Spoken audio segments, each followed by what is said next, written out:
Okay, kumusta po? Ingat po tayong lahat. Shout out. Dito kasi shout out dito kasi meron lang to.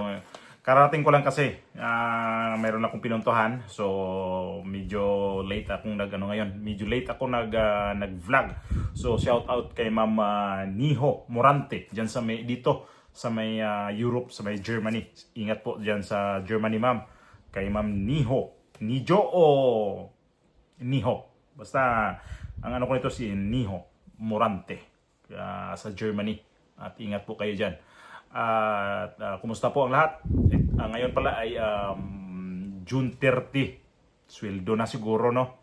Kami dito delayed kami minsan sa sweldo namin dito. Hindi kami eksakto talaga sa pizza na nagsusweldo. Minsan advance pero bihira 'yon. Pero hindi naman kami bitin na bitin talaga na mga buwan, di araw lang, siguro minsan 2 araw, 3 araw, minsan nakalimutan yun na medyo matagal-tagal, pero hindi kami ganoon na yung employer namin hindi ganito ka minsan naman medyo nakakapikon lang sa trabaho. Pero gano'n na lang, tanggap na lang natin kasi tayo nga ay OFW. So kahit nga sa Pilipinas, di ba? Pusit ka sa amo mo pero tiis na lang kasi saan ka pupunta pagka wala kang trabaho. Lalo pag nagpaaral ka, lalo kapag may binabayaran kang mga loan. Gano'n yun. Mapalayo tayo sa usapan dyan. Biglang umulan dito sa amin ngayon ito yung pag-uusapan natin ngayon. Si Isko Moreno formal na nag-assume na sa kanyang trabaho, isip mayor sa Maynila, at nakakahiya naman tong nadatnan niyang administrasyon ni Hani Lacuna. Kawawa si Isko Moreno kasi natandaan ko to yung pinalitan niya si Irap Estrada, ganun din yun. Tambak na basura sa malapit sa City Hall dati. Sa may diyan sa may malapit sa post office. Grabe din yun binobuldos yun. O payloader. Matindi din yun nung siyang umupo.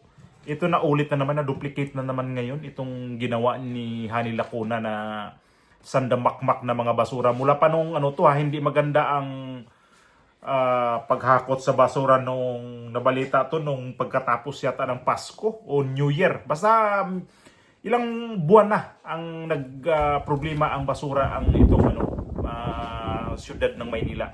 At ito na nga si Isko Moreno ay galit, nainis na. Pero ito yung kagandahan ni Isko Moreno kasi nasa sitwasyon siya ngayon na naiinis siya, napikon siya dito sa mga basura. Kahit sino na iwanan ka ng kalat at ikaw magligpit ng kalat. Kahit sino Di ba kayo? Pag kayong nasa bahay tayo tapos may pupunta dyan sa bahay tapos halimbawa, pupunta kahit nga mag-anak pupunta dyan pag nag-iwan ng kalat, mainis ka rin, di ba? Ito pa kaya na mga basura na to tapos hindi pa binayaran ang naghahakot ng basura, almost 1 billion ang utang nitong siyudad ng Maynila sa naghakot ng basura na hindi binigay ang kanilang pera para pang bayad sa hakot ng basura. Ito'y balita para sabihin nyo, fake news na naman to. Hindi fake news. Ayan yung balita. Posibleng magdeklara ng State of Public Health Emergency ang alkalde ng lungsod ng Maynila dahil po yan sa tambak na mga basurang hindi nakokolekta. Lumilitaw na hindi pa nababayaran ng nagdaang opisyal ng lungsod ang nasa 1 bilyong pisong pagkakautang nito sa mga kolektor ng basura. Report mula kay Madeline Villar Moratillo. Malaking problema sa basura ang sumalubong sa nagbabalik na alkalde ng Maynila na si Isko Moreno sa kanyang unang araw sa pwesto. Sabog ang Maynila. Sa baho, sa eyesore, at higit sa lahat, panganib na dulot ng basura sa kalusugan ng ating mamamayan. Kaya naman isa sa mga pangunahing aksyon niya, magdeklara ng garbage crisis sa Maynila. Kakausapin na rin niya ang konseho ng lungsod para sa deklarasyon naman ng public health emergency. Ang mabigat na problema ngayon ay basura. I opted to declare and request the City Council tomorrow first session day, to declare the state of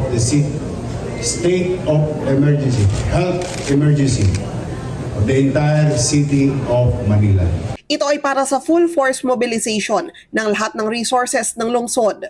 Inatasan ko na ang Departamento ng City Engineering, DPS, NDRRMO, na lahat ng human resources available. Nagsimulang lumala ang problema sa basura sa Maynila pagkatapos ng bagong taon. Hindi kasi nag-renew ng kanilang kontrata ang Lionel Waste Management Corporation para sa pagkolekta ng basura sa Maynila. Ito'y matapos pumalo sa 561 million pesos ang utang ng lungsod noong panahon ni dating Mayor Hani Lacuna. Ang pumalit naman narito na Metro Waste Solid Management Corporation at Phil Ecology Systems Corporation o PhilEco. Tinerminate na ang kontrata para sa garbage collection and disposal service maging high-pressure washing operation. Umabot kasi sa 400 million pesos ang hindi naman nabayaran sa kanila ng Manila LGU. Sa kabila nito, napagkausapan naman ni Mayor Isko ang Lionel na tulungan muna sila ng libre. Nakiusap sa Lionel Waste Management to utilize all the resources existing or available to be dedicated in the entire city of Manila. Nasa 2,000 metriko tonelada umano ang basura sa lungsod kada araw. Humingi na rin sila ng tulong sa Metro Manila Development Authority o MMDA sa paghakot ng mga basura. Sabi ni Moreno, papanagutin nila ang mga nasa likod ng paglala ng problema sa basura pero hindi muna ngayon. We will dedicate our time, 2% of it going after to those who are liable administratively and criminally. 90% of our time we will dedicate it to the people of Manila by serving them and giving them efficient government. So there is accountability. And we'll throw the books to them. Ang kapal namang mukha nito ni Hani Lacuna. May video si Hani Lacuna. Ipasok natin yung video niya na parang nakadaster pa. Ay grabe, doktora ka pa naman na Hani Lacuna, pero kaburara mo, kadugyot ng syudad mo. Ito nga, si Isko Moreno ay nagtermino lang naman siya noon ng 3 taon. Pagkatapos ng 3 taon, di ba, kumandidato siya ng presidente at hindi pinalad. Natalo siya nitong bangag ni si Bongbong Marcos. At ito na ngayon, si Hani Lacuna ang nag-manage siyempre sa Maynila kasi siya ang mayora. Ay malas kasi doktora dapat siya pero ang kanyang syudad ubod ng dugyot kagaya lang no sa binanggit ko noong nasundan na vlog, kagaya ng Mandaluyong, dugyot din. At ito yung mga kayo kasi rin ang mga dyan nakatira sa syudad na yan. Tapos alam nyo naman, Mandaluyong Ito Mandaluyong talaga, grabe talaga yan dyan. Ganun din yan O ito sa Manila muna tayo. May Mandaluyong tapos natin, pinakpakan niyang LGU ng Mandaluyong na ito naman pala, Abalos. Ito dito sa Maynila ngayon na si Isko Moreno. Noong pag-upo niya ngayon, ay ang problema talaga basura. Kawawa naman ang kanyang sumalubong sa kanyang trabaho na basura. Nung pag-upo siya nung unang termino nung 2019, ganon din yun. Matindi ang basura noon sa kadugyutan ni Joseph Estrada. Di ko lang alam kung may utang ba si Joseph Estrada doon sa naghahakot ng basura. Pero itong si Hani Lacuna, dinugyot pa itong syudad ng Maynila. May utang pang halos 1 billion. Magkano ang sinabi ni Isko Moreno? Nasa 950 million ang utang ng syudad ng Maynila dahil hindi paghakot ng basura. Tapos itong si Hani Lacuna ay sinabihan niya si Isko Moreno na nagbinta daw ng ari-arian during the time noong si Isko Moreno ang mayor. At sinagot ni Isko Moreno itong si Hani Lacuna na kasama naman sila dyan napag-usapan namin yan kasi may may mga resolution kami. Hindi ko naman sinulo yun Totoo, kung may resolution ka, alam ng buong konsiho yan, alam buong syudad. Hindi mo naman pwede na ikaw mayor, tapos wala kang resolution, nagbinta ka ng mga ari-arian, pwede ka makasuhan sa ombudsman. Ito, may resolution sila na ibinta natin itong ibang property dito sa Maynila. At nung ito na si Lacuna nagiging mayora, ang ginawa niya, nung nagkabangayan na sila, kasi gusto na ni Isko Moreno na babalik siya sa kanyang pagka-mayor, kakandidato siya ulit, galit na galit tong si Lacuna. At ito sinabi na nga nagbinta daw ng ng mga ari-arian to si Isko Moreno nung time na yon, nung siya pa ang mayor. Di may naman ebidensya, nakasama siya kasi siyang vice mayor dati . At in fairness naman, itong si Mayor Isko Moreno, siya naman ang nung naging siya ang mayor diyan sa Maynila. Ang ganda, ang improve . Naalala ko dati nung ang Maynila na ang mayor diyan dati ay si Lito Atienza. Maganda ang Maynila noon. Nakikita ko yung mga pailaw, walang madilim na lugar diyan sa Maynila dati na pag dumadaan, lalo sa may dati, sa may Ligarda.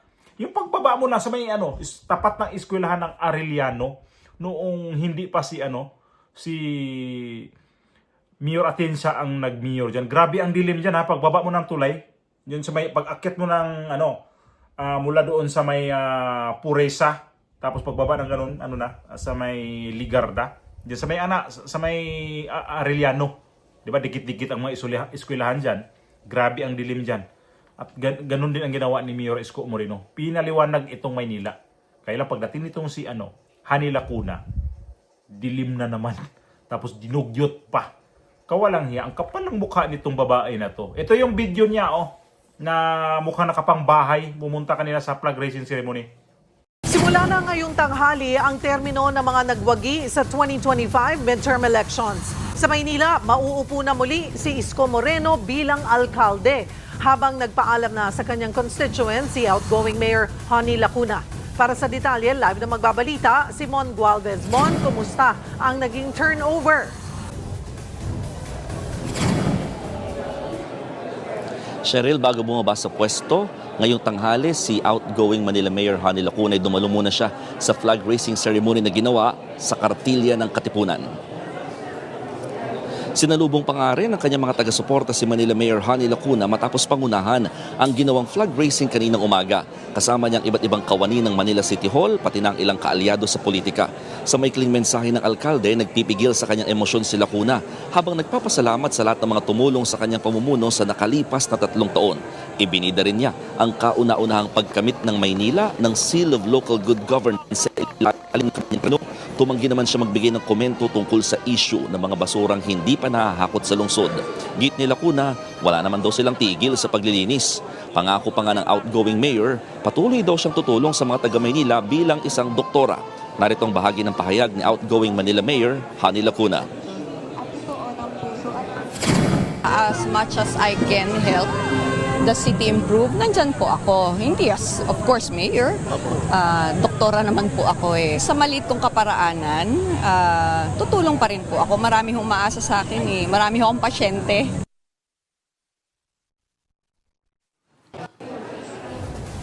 Cheryl, hindi na dumalo si Mayor Hani sa ginawang turnover ceremony ng magkabilang partido, pero natanong natin siya kung nagkausap na ba sila ni Mayor Isko. No, at ang sagot niya, wala naman daw pagkakataon na sila ay magkausap na dalawa. So ngayong araw na ito, ngayong tanghali, inaasahan na nga, nagtipon-tipon na dito sa bulwagan ng Katipunan, dito sa Manila City Hall, ang pagdating ni Mayor Isko Moreno. Kanina sumilip na siya ng kaunti at inaasahan na diretso trabaho kaagad ang bagong upong alkalde ng Maynila para nga magpirma ng ilang mga executives at talagang magkaroon din ulit ng kanyang live broadcast sa lungsod ng Maynila. At inaantabayanan din yung mangyayari pagharap niya sa media eventually afterwards. So yan yung mga inaasahan, kasama rin ng kanyang mga ilang kaalyado at mga ia-appoint na mauupo sa iba't ibang department dito sa Manila City Hall. Sayang lang yung forma mo. Purma-purma ka pa, naka-windang-windang pa yung damit mo. Windang-windang. Parang naka-duster ba? Tapos, ang syudad mo, ganyan kadugyot. Tapos, ang sabi pa niya, tutulong pa naman daw siya sa Maynila kahit di na siya government official. Tutulungan mo yung Maynila, di mo nga natulungan nga ikaw pang mayora diyan, tapos ngayon na hindi ka na elected official, tutulong ka pa sa Maynila, hindi ginawa mo nga dugyot ang Maynila Ang katwiran mo, may mga pasyente ka diyan sa Maynila. Lalo nagkapasyente yan kasi talagang dinugyot mo, magkasakit na sila ng leptospirosis diyan kasi ang daming mga basura.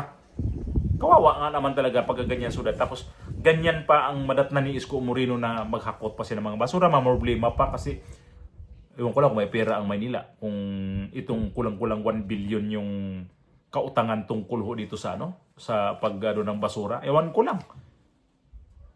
Magkakaso to kasi maimbestigahan yan. Saan mo dinala yung kulang-kulang 1 billion na pera? Bakit ang mga kontrata natin sa paghakot ng basura hindi mo binayaran? Ang maombudsman yan. Sigurado. Kasi nagdeklara na siya ng crisis ng basura sa Maynila. Ito si Isko Moreno ngayon. Alam naman natin si Isko Moreno, pag siya talaga ang nasa gobyerno ngayon sa Maynila, alam na natin yan kung ano ang paano siya magtrabaho. Dati ang Maynila, nawala ang mga tambay dyan, nawala ang mga rugby boy dyan, nawala ang mga dik-a-dik-a dyan, nawala ang mga snatcher dyan. Luminis itong Quiapo, luminis itong Divisoria, luminis itong Blumentritt, luminis itong Paco. Ang daming lugar dyan na luminis. Pero ngayon, napasyalan ko yan noong nakaraang taon. Itong itong Carriedo, dito sa may Quiapo, ay ang dugyot. Ang dugyot talaga, promise Nadaanan ko yan. Sabi ko, ganito na pala ngayon. Tapos naulan pa yun. Sabi ko, nako, layari. Tapos yung mga, dito ka nadaan talaga, hindi ka na pwede makadaan sa mga bangke-bangkita kasi okupado sa mga nagtitinda. Ngayon, balik na naman si Isko Moreno. Ayun, yan ang maganda. Kasi alam naman natin si Isko Moreno, paano siya magtrabaho. Ito yung dapat manalong presidente nung time na yun. Kasi ito yung binoto ko. Ito yung binoto namin, sa totoo lang Isko Ong. Willie Ong. Yan ang totoo. Kaya lang, hindi nanalo. Sunod choice, pero tuwang-tuwa ako nito. Nakabalik to siya sa pagka-mayor sa Maynila. Kasi gusto ko talaga ganitong klaseng mamumuno ba na nakikita ko na hindi dugyot ang lugar mo. Kasi ikaw ba naman bisitahan ka pupuntahan ka sa mga taong dugyot o kaya pupunta ka sa dugyot na, paano ka ba? Komportable ka ba? Hindi. Ito, pagpasya natin ulit sa Maynila, di komportable tayo mamasyal kasi ano ni Isko Moreno, yung Manila Sudat ginawa niya dyan, inayos niya. Ang daming naayos sa Maynila, kaya lang naputol nga yun nung hindi siya nanalo siguro na rin sa Panginoon hindi siya mananalo pagka-presidente kasi babalik siya sa Maynila. Kasi kung hindi ito bumalik sa pagka-mayor ng Maynila, tuloy-tuloy itong sila ko na, ay nako, squatter lahat itong lungsod ng Maynila ulit. Titindi ulit ang mga mga kadugyutan.